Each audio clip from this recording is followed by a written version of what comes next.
Hoop Heads podcast is brought to you by Head Start Basketball. Hello and welcome to the Hoop Heads podcast. It's Mike Klinzing here with my co-host Jason Sunkel. Today we're going to be discussing the topic, do you love to win or do you hate to lose? And this is a topic that I think a lot of players, coaches, parents probably have pretty strong feelings about on one side or the other. And when I look back on my career, Jason, I definitely have a preference for one over the other. I don't know how you feel. I'll share my choice here in a second, but I don't know how you feel about that particular topic. I think personally, I kind of fall in the same. I really struggled with it when I was a kid. I think now more than anything, I think it's the age aspect of it. I just more or less love to play the game. And I think when I was a kid, I hated losing. Like, I really hated to lose. And I have some memories of games sticking out in my mind of oh man, if only this would have happened, we would have won. And things that I did wrong in that game, that if I would have changed it, we would have won the game. And that even happens today. But I think more or less at this point in my life, I just love to play the game. Kids obviously are different because they only think about what's happening right now. They don't think about the future or really a lot of times they don't even think about the past, in my opinion. Yeah, so for me, if I look back on my playing career, there is no question 100% I was in the camp of hating to lose. And I think that hatred of losing just drove me to try to succeed as much as I possibly could, just because I didn't enjoy losing and was not ever happy when losing took place. And I think one of the things that helps me to understand why that is when I look back on my playing career, almost all of my most vivid memories are of losses rather than of wins.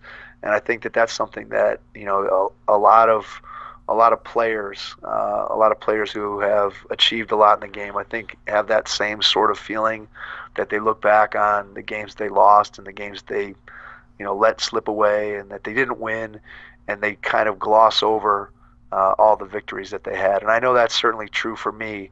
As I look back on my career, there were many, many memorable losses. And to be honest, there was really only one, I would call it a signature win that I remember super vividly. So my win that I remember vividly is when I was a senior in high school. My final home game was against Brunswick, and the game went to overtime, and I had lots of friends that played for Brunswick, and one of my friends that ended up going and playing college football at Michigan State as a tight end. He and I had worked out together at various times during our high school careers, and so it was coming down to this last game, and the game went to overtime. And incidentally, it was funny because my eventual college coach, Jim McDonald from Kent State, was there at the game, but he left before the game ended. So he came to watch me play, and then he left before the game went to overtime. But it went to overtime, and with about maybe 15 seconds left, I had the ball, drove in from the wing, and got the ball stripped. And Brunswick was going down the floor, and as they were going down the floor, one of my teammates, Andy Cromer, blocked a shot from somebody from Brunswick, and then I picked up the loose ball and dribbled it, and I was at about halfway between the top of the key and the half-court line, and pulled up, and the shot was in the air as the buzzer was going off, and made that final shot to win by 3 against Brunswick in my final home game. And that's the one win that I really remember. And there's always that, the fans came out on the floor, and my classmates picked me up on their shoulders. And then later when I went to the local Burger King, which is now defunct, which is now defunct, I got a standing ovation when I walked into Burger King. So that's certainly a win that I remember. But there were many, many more losses when I was a senior. We lost twice to Brecksville, which caused us to finish second in the old Pioneer Conference. to that Brecksville team. So I remember both of those losses.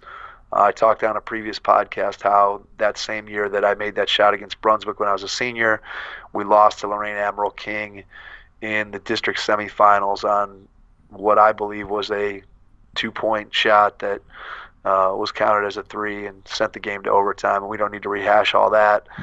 And then in college, my freshman year, we lost to Ball State in the finals of the MAC tournament, which by 1 point, which would have put us into the NCAA tournament. And then that loss didn't sting that badly, only because I didn't play that much that year, although I did play a little bit in that game.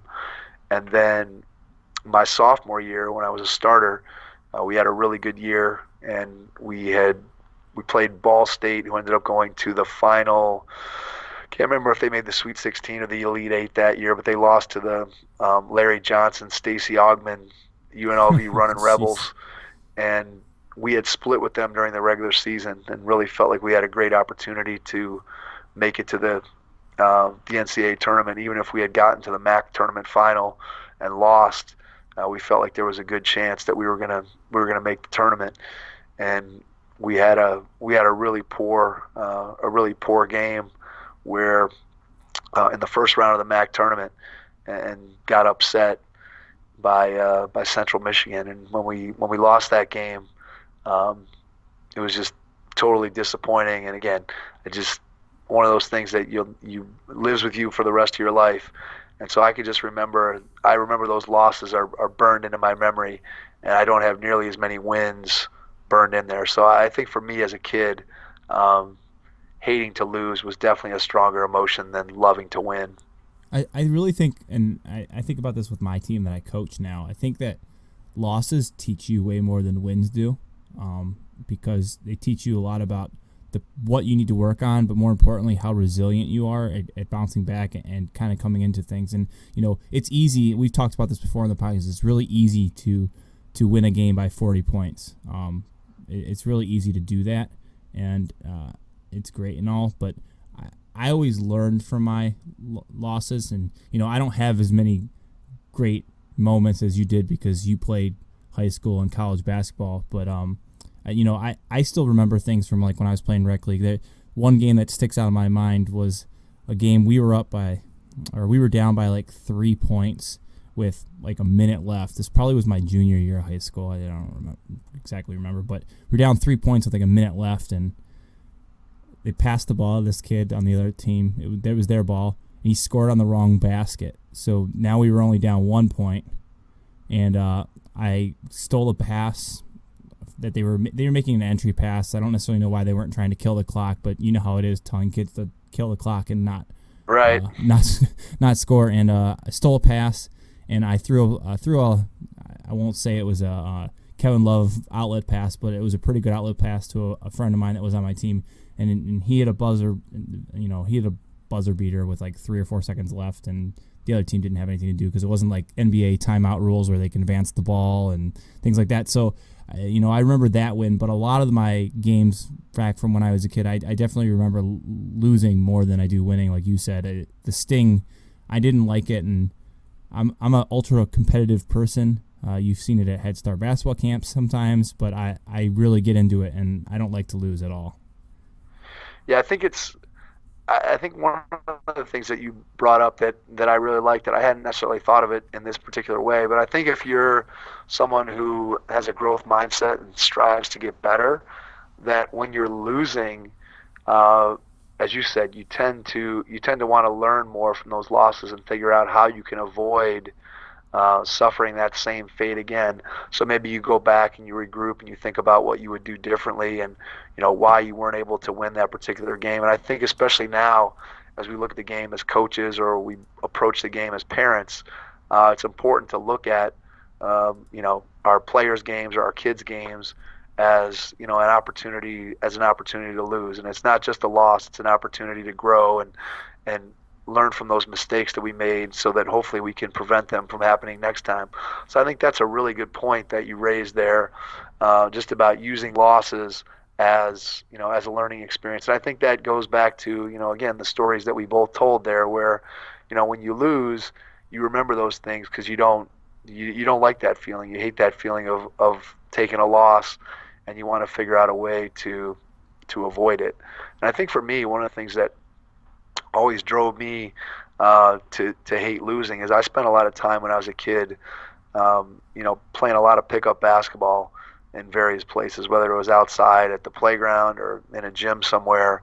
And there were a lot of places I'd go where, you might have one court and there'd be 45 or 50 guys Yeah. waiting to play on that one court. And you knew if you lost, your night was probably over, and you might sit for an hour before you got a chance to play again. And in some cases, that hour would be so prohibitive that you'd get on your bike or get back in your car and just leave the park or the playground or the gym altogether because you just knew you weren't going to, it's going to be a long time before you were able to get back on. And that was especially the case when I was younger. A lot of times as I got older, I might lose a game, and then the next team might hold a spot for somebody like me that they wanted to pick up. But certainly when I was 13 or 14 and playing with high school guys or college guys, adults, they weren't holding a spot for a skinny 13-year-old. So I learned to hate losing because I knew it was meant that I was going to have to sit and not be able to play. So I think that shaped a lot of the way that I felt about the difference between winning and losing, and it just drove me to want to win because I didn't want to sit and I wanted to play. And really, that love for the game is really what I think drove that. My mentality of not wanting to lose. Yeah, it's always the worst when there's like 13 people like sitting waiting, and that means you're. I mean, I'm thinking of it from my perspective. Like when I play, sometimes we play, 5-on-5, and then I've got like 5 or 6 other people waiting, and if you're part of that 5 or 6 other waiting, if you lose and you're out 1, maybe 2 games, and especially at this point in my life, I look back and I'm just like, I don't have time to sit around and wait 45 minutes to play again. And so I really Right, hate for sure. losing because I've got 2 kids, and I know all about the whole kids thing. We just don't have time to just sit around.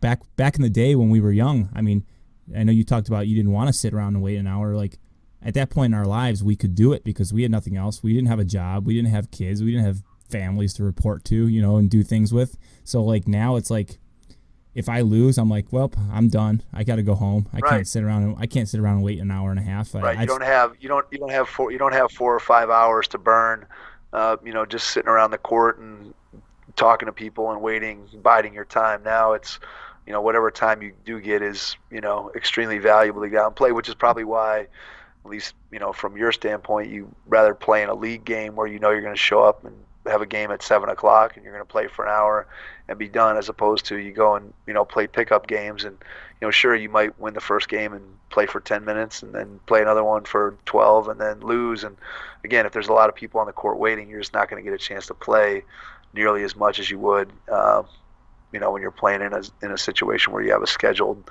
game. So I certainly can understand and relate to that. So today, the way you play today is a lot different than the way you would play back when you were younger and you had more time. Although I will say, this past weekend, and we were talking before we got on the podcast about, I haven't played in 5 years.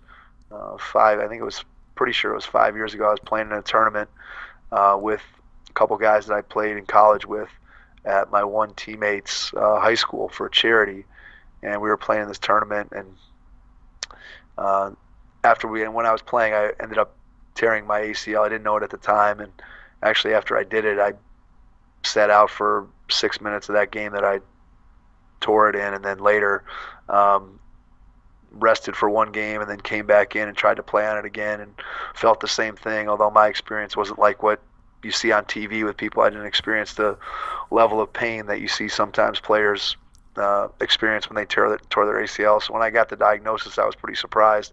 But anyway, the bottom line is I hadn't played for 5 years. And then last weekend on Friday, Kent State had an alumni game, and my plan was to kind of go down there and just maybe run up and down the court a couple times and hopefully get a shot off and be able to score. And as it turned out, there were 16 guys that were there playing. I was the oldest one by a couple years of the guys who played. It was kind of amazing that when I thought about it, that it had been 30 years since I went to Kent first as a freshman. But I ended up playing because there was 8 guys on each team, so I ended up playing like 25 minutes in the game and went up and down on my ACL and I scored was some gonna say you baskets. didn't. You And forgot to mention that you never had surgery for your ACL. You didn't say yes, I'm that. sorry. I never fixed never fixed my torn ACL. So if the doctor's diagnosis and the MRI were correct, which I would assume they are, I played 25 minutes of fairly competitive basketball with a torn ACL. And the interesting thing again is I went into it with the idea that I'm just going to get up and down and hopefully maybe shoot a three and kind of stay out of harm's way. And as it turned out, there were some guys that were, significantly younger than me, a couple of them which were still playing professional basketball overseas. So the game got, I wouldn't say ultra competitive, but it got competitive where guys definitely were trying to win. And I can speak to my own mentality there as we were going through and playing the game. I definitely wanted to win, and um, unfortunately, the game went to overtime, and one of the guys that graduated last year, Jimmy Hall, made a half-court bank shot at the buzzer of overtime to win the game. And I have to say that honestly, I was I was disappointed, as dumb as it was. I was disappointed that I didn't come out of there with a victory. So I guess my hatred of losing is still out there because I definitely felt the sting when that shot went in, even though it was a meaningless game. And it was interesting just to see how both sides reacted to that shot. So the team that won was pretty excited and running out and celebrating, and then the team that lost, you're kind of looking around in disbelief, and guys were clearly disappointed that we lost. So I think there's a shared feeling of that distaste for losing. It was interesting because I would have never going into it. It certainly wasn't my thought that I was going to care about the outcome. I just wanted to again score a basket and not have to have a doctor's appointment the next day. But I Well, you accomplished scored both of those 7 points, things. right? Is that what you told I me? didn't win. You had 7 points. Is that what you told me? I had 7. Yeah. So Yeah, it's made pretty it good. 3. I think I was 3 of 5 from the field. So and I know I had a couple assists in there. I mean, I turned it over a couple times too. So, That's pretty good for a but it guy was who fun. was It the was fun. It oldest was guy just out I had there. so much fun. What's that? I said that it's pretty good for the guy who's the oldest guy out there. Score seven It is pretty points. good, and it's funny because I mean, I've talked to people about this before, but I certainly don't feel like when I put the number 48 next to my name, which is how old I am. I certainly don't feel that old, and I certainly don't didn't perceive myself as the old guy in the game. It would have been interesting to hear from the guys who were 23. Looking at the 48-year-old guy, and what's this guy doing out here? Because I remember the very first one I played in. Um, there was a guy who actually he was at this game, but he didn't play, and I think he's probably in his 70s now. But his name is Doug Grayson. He was actually there was a big article about him in the Plain Dealer earlier this year, um, and I remember the first one I played in, which was maybe 1990, I don't know, maybe 1995, so 2 or 3 years after I graduated. And at that time, Doug Grayson he was probably my age that I am now, or maybe even younger. And I just remember going, "Wow, what's this old guy? I can't believe he's out there on the court with all of us." And so it'd be interesting to see if the young guys were feeling the same way about me. But hopefully, I acquitted myself at least competently, which I think I did. So it was fun. I had a great time, a lot of fun. But again, that I'll remember the fact that we lost. I can tell you that. Yeah, kind of. I'll just real quick story. Sunday we had our semifinals of rec league game, and we ended up losing by 6, and it stings because we were up we were up 13-0 to start the game, and I just look back at what the heck happened in the rest of the game. We kind of blew it. Like we had such a good start, and I look back at it now. Like I know it's a rec league basketball game or whatever, but I'll be honest with you. I can't tell you anything about the victories the rest of the season. I'm just going to remember that stupid loss in the semifinals of our lower division rec league game. So I don't know. Yeah, It's so it's totally stupid. true. And I think one of the things that makes this true too is a lot of times if you're a successful player or coach, then you tend to do a lot of winning, and so those wins all blend together.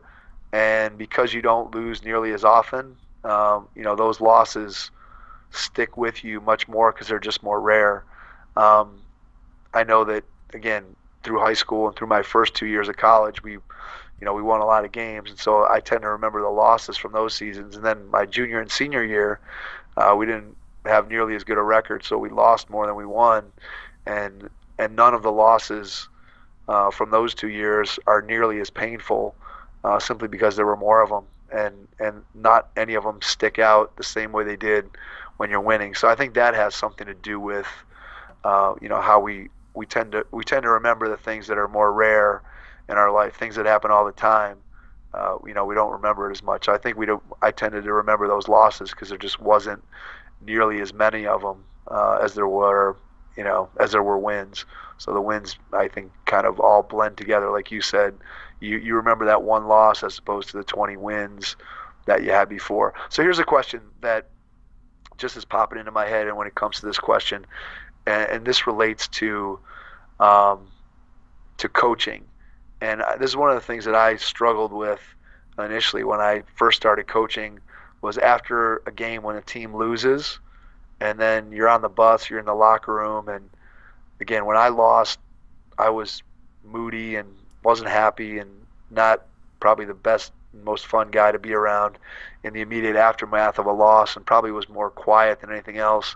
And I don't know how it is with your teams, but teams that I've coached, typically, they lose, and maybe they're upset as they're out on the court and as they walk to the locker room, and by the time your locker room speech is over, they've forgotten about it, and kids are joking and laughing and they're on the bus, and it's almost like they didn't lose. And that used to really really get to me when I was a younger coach, and I've kind of come around on that, in that I think now kids, again, they just, you want them to bounce back. You don't want them to sulk and brood over it. I think it goes back to the point that you made earlier. You want them to learn from it, but no one has to be upset for 24 hours or 4 hours afterward to show how much they hate losing. But it does still sometimes. I still find it a little bit odd when kids are laughing and joking 15 minutes after they just lost a game. I know that I personally would never have been able to do that. So I don't know if you see that with your teams or not. I will say the girls tend to take it harder, a loss harder than the boys. I think like I've coached the girls for 3 seasons. I coached the boys for one now. So the girls definitely seem to, you have the few that were goofing around after the game, even if we lost. But I will say the boys literally, they would be over it. Like I would be halfway through my speech and I could tell they were over it. Like they were done with it. They thought they were on to the next thing. And I think that is all about the maturity thing, and boys tend to mature at a slower rate. So, but I definitely think that the girls, like they would still be bummed on the like car ride home. I had a few girls that the next day at practice would be like, what do we do?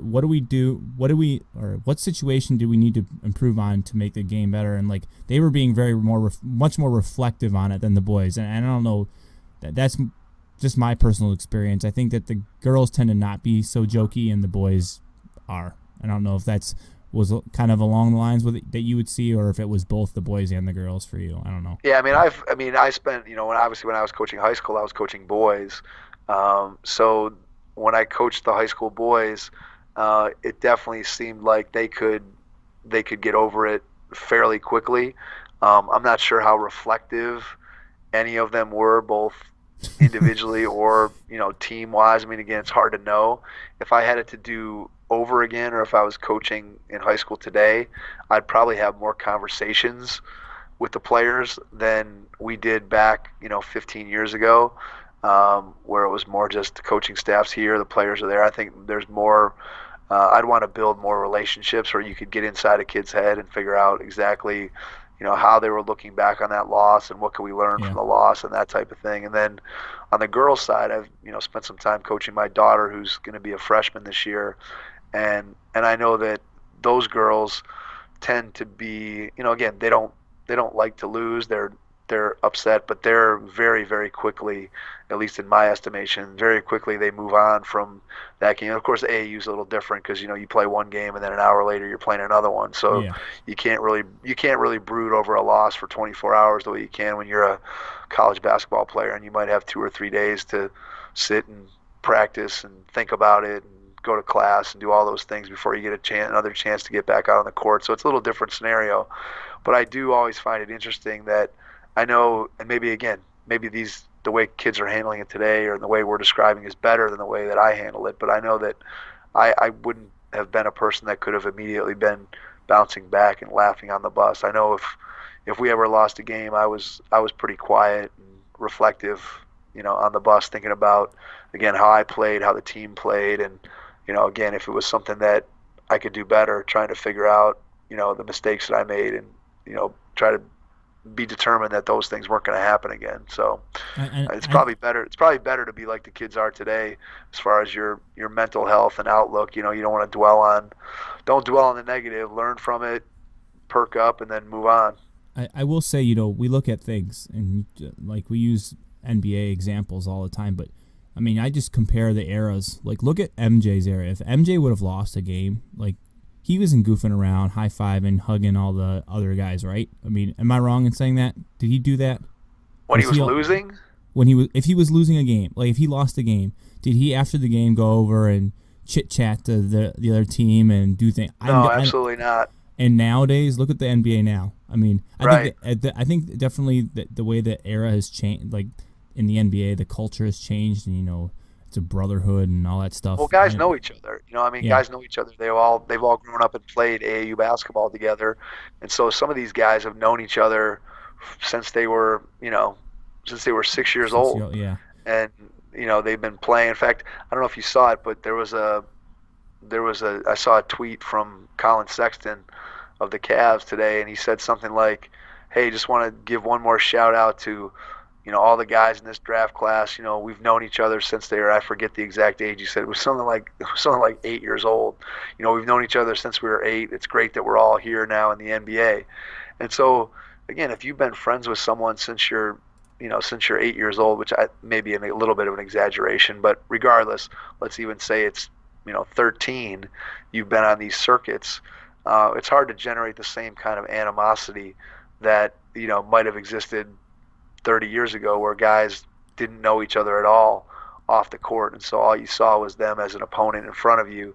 And again, you hated to lose, so you didn't want to lose to them, and so therefore you're not gonna be palling around with them after the game and fist bumping and high fiving and all that stuff. It's more like when Jordan finally beat the Pistons and Isaiah Thomas and Bill Laimbeer sulked out of the gym before they had to shake hands with them. I mean, that was much more the norm uh, than it certainly is today. Which I'm not advocating to going back to that. Obviously, that was extremely poor sportsmanship, and you would never want to teach that or espouse that that was a good thing to do. But it was just, again, it was a different era of how people perceived their opponent. I think now everybody realizes that they're in it together, and you wonder if it takes a slight percent edge off of their competitiveness.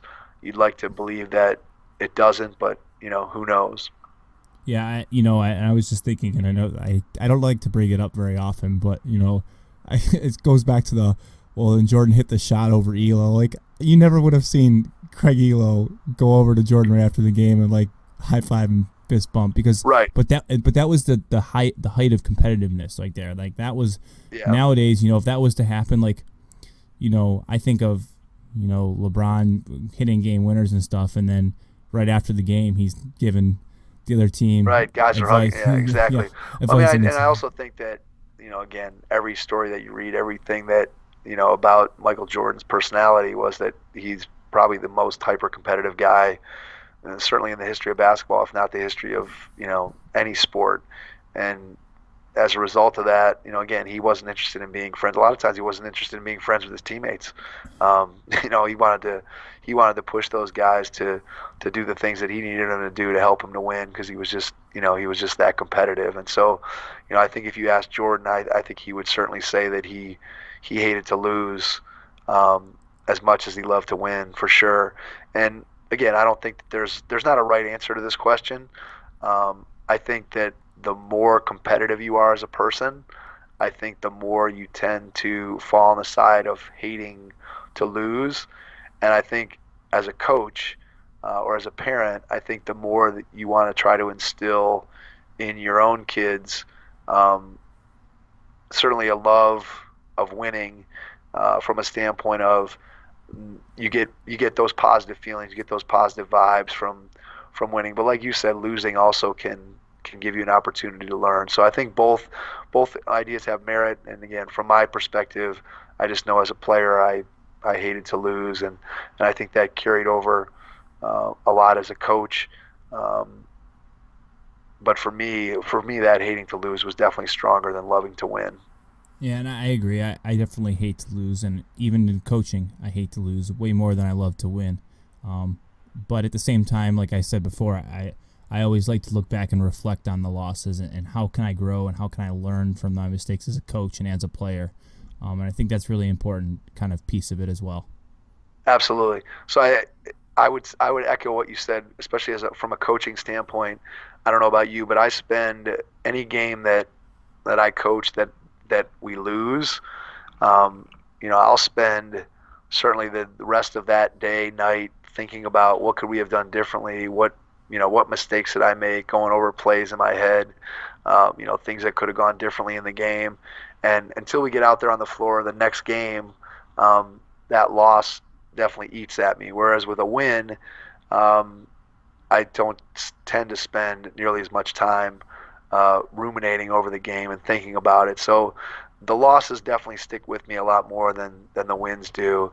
And that's just, again, everybody's different. That's just the way my makeup was as a player and continues to be as a coach. So whatever side of that equation you're on, I think it's a debate that will continue to go on.